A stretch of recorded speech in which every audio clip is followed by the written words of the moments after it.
Unfortunately, with how quickly YouTube has been growing, it's hard for Google to identify and filter out inappropriate content, even when using the YouTube Kids app. So what can you do to ensure that your child safely uses YouTube? Welcome to the School Home Connection. YouTube has quickly become the #1 way for children and young adults to consume entertainment, and for good reason.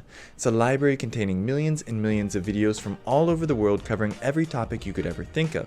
No matter who you are, there's something you'll find enjoyable on this website. Maybe you fancy watching off-road vehicle recovery videos. That's right, Dad, I'm talking about you. Or maybe you like to catch up on the latest and juiciest internet drama. Yeah, that's right, I'm talking about you. Unfortunately, with how quickly YouTube has been growing, it's hard for Google to identify and filter out inappropriate content, even when using the YouTube Kids app.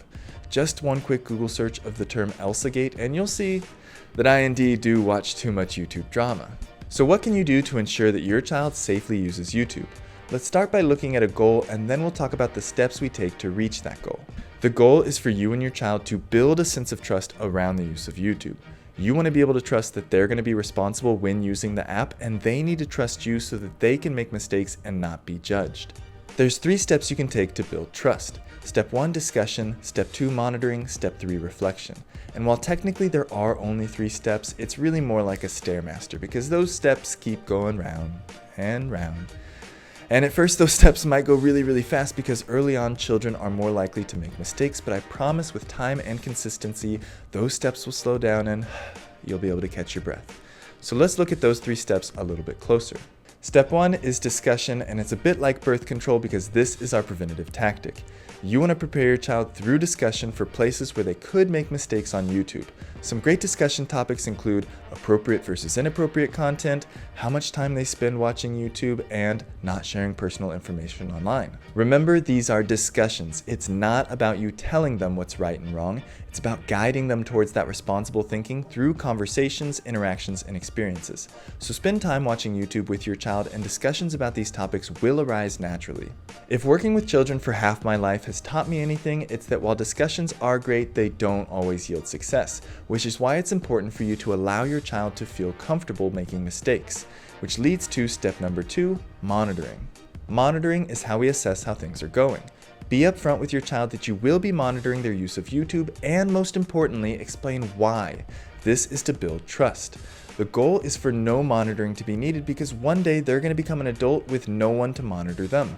No one tells me when I've watched too many videos about Shia LaBeouf's online interactions. So how do you monitor? It's going to look different depending on the level of trust that you and your child have already built.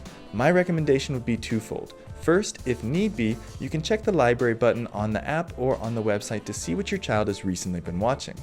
The level of trust that you and your child have built will decide how much you need to do this, if you need to do this at all. Secondly, and more importantly, is to physically check in on them every so often when they're using the app, just to see how they're doing. Now, what do you do if they pull the whole hide the screen from you? Hey Nate, how's it going? Oh, hey Dad. Remember, no judgment. Who knows, they might just be very polite and want to give you their full attention. But seriously, if they do this, just simply ask what they're watching and if they can show you.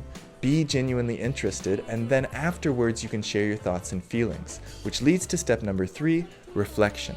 Reflection is how we learn. We learn from our successes and we also learn from our mistakes. When you have a concern about something your child is watching, how much time they're spending on the app, or interactions you see them having online, simply talk with them about why doing that makes you upset. Be honest with your child because remember, all of this is to build trust. When you're honest about your feelings, your child will be more likely to be honest about theirs. Listen to their thoughts and feelings and even use it to guide where the conversation goes. And then finally, together, and I want to mention this again because it's really important, together find a solution to the problem. I also want to encourage you to reflect on successes just as much as you do mistakes. It can be really easy for us to focus on the negatives, but children need to hear positive praise about things that they're doing well. It could be as simple as giving them a praise when they quickly close and come to eat dinner, or a longer conversation about how proud you are of their responsible use on YouTube. It might sound cheesy, and it probably is, but that's okay. These things are novel to children and they will appreciate it. Plus, when you give a positive praise to a child, they'll be more likely to repeat that positive action. You're going to go through the cycle of discuss, monitor, and reflect many times. And that's okay because children make mistakes, we make mistakes, Our goal is just to guide them towards that responsible thinking so that they make mistakes less and less often. So discuss with your child as you learn more about YouTube, monitor them while they're using the app, and reflect together about successes and mistakes. This cycle of building trust is not unique to YouTube. Feel free to use it in any other aspect of your day-to-day lives where you and your child or somebody else needs to build trust. If you have a question about this video or the cycle of building trust, make sure to leave a comment. I love to hear from you and I respond to every single one. If you found this video helpful, it would help me out a lot to leave a like below.